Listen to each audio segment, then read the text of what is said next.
Hello student, आप सभी का स्वागत है हमारे यूट्यूब चैनल पर। और आज हम बात करने वाले हैं जो कि क्लास 9 का चैप्टर 1 है। ठीक है, और जो कि चैप्टर का नाम है जो कि भारत आकार और स्थिति। ठीक है, तो चलिए स्टार्ट करते हैं। भारत विश्व की प्राचीनतम संस्कृतियों में से एक है। पिछले 5 दशकों तक भारत ने जो कि सामाजिक, आर्थिक एवं बहुमुखी उन्नति की है और कृषि, उद्योग, तकनीक और सार्वजनिक आर्थिक एवं विकास उद्योग प्रगति हुई है। भारत का विश्व का इतिहास में बहुत महत्वपूर्ण योगदान रहा है। ठीक है, जो कि हमारा भारत जो कि है कृषि वाला भारत है और जो कि यहाँ खेती यहाँ पे बहुत सारी होती है। ठीक है, तो इसमें क्या करेंगे इस वीडियो में जो कि इस चैप्टर में जो कि आज हम क्या करने वाले हैं जो कि मेन पॉइंट जो कि डिस्कस करने वाले हैं। ठीक है, तो चलिए कॉपी और पेन निकालिए और लिखते हुए चलिए। ठीक है, और मैं क्वेश्चन भी साथ में बोलूँगा। ठीक है, तो चलिए स्टार्ट करते हैं। जो जो मैं बोलते जाऊँगा लिखते जाएंगे। ठीक है, भारत एक विशाल देश है, ये उत्तरी गोलार्ध में स्थित है। ठीक है, तो पहला प्रश्न आपसे पूछा जाएगा कि भारत सबसे बड़ा देश है तो ये कहाँ स्थित है। ठीक है, तो ये बोलेंगे उत्तरी गोलार्ध में स्थित है। ठीक है, चलिए आगे बढ़ते हैं। इसके मुख्य भूभाग जो कि 8.4 उत्तर से और 37 उत्तर अक्षांश तथा 68 पूर्व से 97 पूर्व से देशांतर तक है। ठीक है, तो ये भी याद रखेंगे कि इसका मुख्य बिंदु कहाँ से कहाँ तक रहता है। तो इसका 8.4 37.6 उत्तर से, अक्षांश जो कि 68.7 पूर्व से 37.8। ठीक है, यह याद रखेंगे। ठीक है, अब लिखा है कि कर्क रेखा लगभग 30 डिग्री उत्तर देश को। ठीक है, एक सेकेंड। ठीक है, तो ये लिखेंगे लगभग दो बराबर भागों में बांटता है, मुख्य रूप से जो कि दक्षिण पूर्व अंडमान निकोबार द्वीप समूह बंगाल की खाड़ी में स्थित है। ठीक है, और लक्षद्वीप द्वीप समूह जो कि अरब सागर में स्थित है और एटलस की सहायता से द्वीप समूह विस्तार ज्ञात करते हैं। ठीक है, तो इसका लिखेंगे जो कि कर्क रेखा है जो कि दो बराबर भागों में बांटता है। ठीक है, तो कर्क, तो इससे क्वेश्चन बनता है कि, तो इससे आपका क्वेश्चन बनता है कि कर्क रेखा जो कि कितने बराबर भागों में बांटता है और कितने डिग्री से बांटता है। ठीक है, ये क्वेश्चन लिखेंगे। तो पहले ये लिखेंगे कि वो 23.30 डिग्री से बराबर करता है और इसके लगभग दो बराबर भागों में ये बांटता है। ठीक है, लक्षद्वीप समूह और अंडमान और निकोबार। ठीक है, अब ये कई बार आपसे ये भी क्वेश्चन पूछा जाएगा कि अंडमान और निकोबार जो कि कहाँ स्थित है, जो कि ये अरब सागर में स्थित है। ठीक है, और लक्षद्वीप समूह जो कि बंगाल की खाड़ी में। ठीक है, अंडमान जो निकोबार है वो है दक्षिण लक्षद्वीप के समूह में। ठीक है, बंगाल की खाड़ी में ये है अंडमान और निकोबार, और साथ ही साथ ये लक्षद्वीप समूह अरब सागर में स्थित है। ठीक है, याद करते चलेंगे। ठीक है, और यहाँ से जो कि बोलते हैं कि इंदिरा बिंदु किसे कहा जाता है। ठीक है, तो भारतीय संघ जो कि दक्षिण बिंदु को इंदिरा बिंदु कहा जाता है। ठीक है, 2004 में जो कि सुनामी आने पर कारण समुद्र में जल में समाई होगी। ठीक है, जिसका नाम अभी जो कि कन्याकुमारी है। ठीक है, ये भी याद करते चलेंगे। चलिए तो आगे बढ़ते हैं। चलिए अब यहाँ से करते हैं। भारत में भूभाग अब पूछा जाएगा कि भारत का क्षेत्रफल कितना है। ठीक है, क्वेश्चन लिखेंगे कि भारत का क्षेत्रफल कितना है, तो 32.8 लाख वर्ग किलोमीटर है।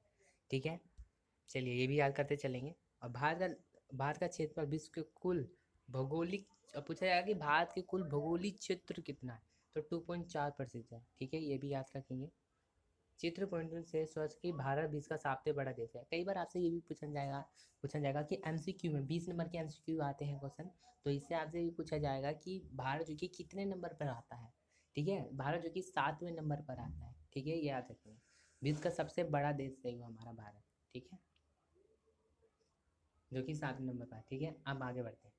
अब पूछा जाएगा कि कई बार आपसे ये भी क्वेश्चन पूछा जाएगा कि भारत का स्थलीय सीमा कितना है लगभग, तो लिखेंगे 15,200 किलोमीटर। ठीक है, लिखते चलेंगे। और किलो में अंडमान तथा अंडमान और निकोबार द्वीप समूह जो कि लक्षद्वीप समूह के साथ है।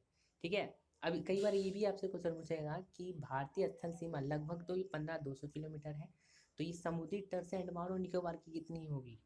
ठीक है, समुद्र तल से अंडमान और निकोबार की कितनी दूरी होगी, तो लिखेंगे 7,516.6 किलोमीटर। ठीक है, चलिए लिख लेंगे।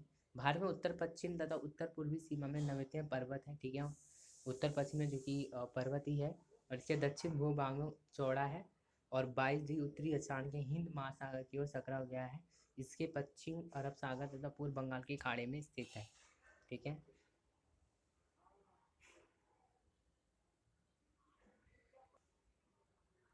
चलिए अभी पढ़ते हैं। गुजरात के अरुणाचल प्रदेश में स्थानीय समय 2 घंटे का अंतर है। ठीक है, और 82.30 डिग्री पूर्व रेखा पर भारत की मानक यामतौर माना गया है, जो कि उत्तर प्रदेश में मिर्जापुर से गुजरती है। अक्षांश का प्रभाव दक्षिण उत्तर की ओर दिन रात की अधिक अवधि पड़ता है। ठीक है, तो कई बार आपसे ये भी क्वेश्चन पूछा जाएगा कि गुजरात और अरुणाचल प्रदेश में कितने समय का अंतर है। ठीक है, तो इसमें लिखेंगे 2 घंटे का अंतर है। ठीक है, चलिए आगे बढ़ते हैं। और आगे है कि मानक यामतौर किसे कहा जाता है। मानक अंतर वो कहता है 82.30 डिग्री का, जो कि समय समय का वो होता है। ठीक है, मतलब इसमें समय नापते हैं कितना है। ठीक है, समय डिसाइड होता है, टाइम डिसाइड होता है, जिसे मानव अंतर कहा गया है। ठीक है, जिससे अक्षांश दिन रात उत्तर की दिन रात ही अवधि बढ़ता है। ठीक है, चलिए। भारत का विश्व के देश के साथ संपर्क युगों पुराना, परंतु संबंध समुद्री जल मार्गों पर अवशेषा भूभाग से होकर तथा उत्तरी पूर्व के दक्षिण अनेक यात्री परेशानी भारत आए थे, जबकि समुद्री मार्ग बहुत समय तक ही ज्ञान नहीं थे। ठीक है, जो भारत में जो लोग आए थे तो उन्हें ज्ञान नहीं था कि समुद्र के बारे में। तो इन मार्गों जो कि प्राचीन समय में विचार से वस्तुओं का आदान प्रदान होते रहा है। भारत जो कि पश्चिम मध्य और पूर्वी एशिया दक्षिण एशिया से पड़ोसी देश के साथ अद्भुत संपर्क में रहा। इस प्रकार उपनिवेश के विचार, रामायण, पंचतंत्र की कहानियाँ, भारतीय अंक, दशमलव प्रश्नावली संसार के विभिन्न भागों तक पहुँचे। मसाले, मलबल आदि कपड़े तथा व्यापार के लिए अन्य सामान भारत के विभिन्न देशों तक ले जाए जाते थे। ठीक है, जाते थे। और जो कि दसवां प्रणाली संसार के व्यापार के विभिन्न देशों में स्थापित तथा पश्चिम एशिया की वास्तुकला के प्रति मीनारों गंधर्वों का प्रभाव देखा विभिन्न भागों में देखा गया है। ठीक है, तो उधर वाले इसको बाद में पढ़ेंगे। ठीक है, पहले ये डिस्कस कर लेते हैं। भारतीय तथा विश्व। भारतीय भूखंड एशिया महाद्वीप के पूर्व पश्चिम के मध्य में स्थित है। ठीक है, भारतीय भूभाग एशिया मध्य का दक्षिण विस्तार है। हिंद महासागर जो कि पश्चिम में यूरोपीय देशों के पूर्वी एशिया को देश को मिलाता है। ठीक है, ये भारतीय केंद्रीय स्थिति में प्रदान करता है। ये देखिए दक्षिण प्रदान हिंद महासागर में सिर्फ फैला हुआ है, और पश्चिम एशिया, अफ्रीका और यूरोप के देशों के साथ जो कि पूर्वी एशिया देशों में भी पूर्वी तट के माध्यम से निकटतम संबंध बनाए हुए। हिंद महासागर में किसी भी देश की तटीय सीमा भारत जैसी नहीं है, जो कि भारत की महत्वपूर्ण स्थिति के कारण महासागर का नाम इसके नाम पर रखा गया है। ठीक है, तो इससे मतलब एक क्वेश्चन बनता है कि हिंद महासागर किसी देश की इतने तटीय वाली सीमा नहीं है, क्योंकि भारत के महत्वपूर्ण स्थिति के कारण एक महासागर के इसके नाम पर रखा गया है। तो किसके महासागर है? हिंद महासागर के। ठीक है, ये याद रखेंगे। और जो कि हमने ये वाला जो पढ़ा, तो चलिए इसके बारे में भी डिस्कस कर लेते हैं। और जो कि हमारे देश से दूसरे देश से जो कि एशिया, जैसे कि पूर्वी एशिया तथा दक्षिण एशिया से जो कि पड़ोसी देश से अद्भुत संपर्क रहा है। ठीक है, मतलब वो चीज़ जो हमने भेजा यहाँ से आया है। ठीक है, तो चलिए कौन कौन सी भेजें ये भी देख लेते हैं। सबसे पहले तो ये भेजा है कि इस प्रकार उपन्यास की विचार, जैसे कि रामायण, पंचतंत्र की कहानियाँ, पहला पॉइंट लिखेंगे।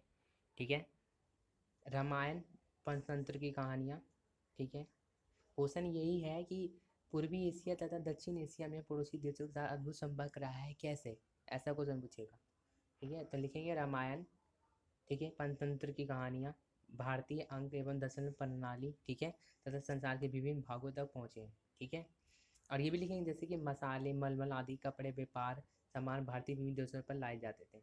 ठीक है, और इसके विपरीत नारायण साहब पश्चिम एशिया कुलदास मीरान, यहाँ तक लिख लेंगे। यहाँ से लेकर यहाँ तक। ठीक है, चलिए आगे बढ़ते हैं। क्वेश्चन भी मैं बोल ही रहा हूँ, आप लिखते चलेंगे। ठीक है, भारतीय पड़ोसी देश। भारत के दक्षिण एशिया में एक महत्वपूर्ण स्थान है, जो कि भारत 28 राज्य तथा 8 केंद्र शासित है। ठीक है, तो कई बार आपसे ये भी क्वेश्चन पूछा जाएगा कि भारत में कितने राज्य और कितने केंद्र शासित प्रदेश हैं। तो अभी ये 28 है और 8 केंद्र शासित प्रदेश है। ठीक है, तो चलिए आगे बढ़। अब जो कि थोड़ा सा रह रहा है, दक्षिण समुद्र में हमारे पड़ोसी देश द्वीप समूह राष्ट्र श्रीलंका मालदीव है। ठीक है,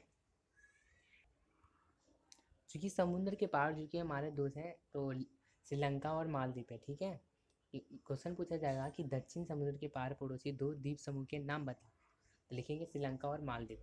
ठीक है, भारत और श्रीलंका के बीच जो कि समुद्र में रास्ता जल संधि है, जिम्मातक पर खाड़ी है। ठीक है,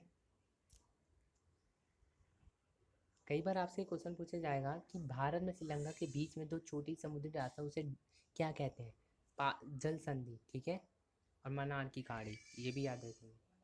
और मालदीव लक्षद्वीप समूह दक्षिण में स्थित है। ठीक है, अब कई बार आपसे ये भी क्वेश्चन पूछा जाएगा कि मालदीव और द्वीप समूह कहाँ स्थित है। ठीक है, तो लिखेंगे दक्षिण में। ऑप्शन दे देगा 4, उत्तर, दक्षिण, पूर्व, पश्चिम। ठीक है, अपने पड़ोसी देश के साथ जो कि भारत भौगोलिक ऐतिहासिक समय बहुत अच्छे रहे हैं, और अपनी एटलस एशिया मानचित्र देखिए भारत कैसे दिखाई देता है। ठीक है, तो इतना तो ज़रूरी नहीं है। और आई होप गाइस कि आपको ये समझ में आ गया होगा। तो प्लीज़ गाइस चैनल को सब्सक्राइब करें, लाइक करें और शेयर करें। ठीक है, सब्सक्राइब आपको ज़रूर करना है। ठीक है, सब्सक्राइब करेंगे और आपके पास नोटिफिकेशन पहुंच जाएगा। ठीक है, और जो कि अगली वीडियो में जो कि मैं इसका जो कि क्वेश्चन आंसर मैं भेज दूंगा। ठीक है, वो भी कर लेंगे, और जो भी मैंने इम्पोर्टेंट बताया है वो भी लिखते चलेंगे। ठीक है, इससे ज़्यादा बाहर से और कहीं नहीं पूछेगा। ठीक है, और हिस्ट्री की जो कि एसएसटी की जो कि 4 बुक हैं। ठीक है, तो चारों बुक से पूछा जाता है, 20-20 नंबर के पूछे जाएंगे। ठीक है, और 9th क्लास में जो कि 80 नंबर का पेपर होगा। ठीक है, तो आई होप गाइस कि आपको ये समझ में आ गया होगा। तो प्लीज़ चैनल को जरूर सब्सक्राइब करें, लाइक करें और शेयर करें। So thank you student.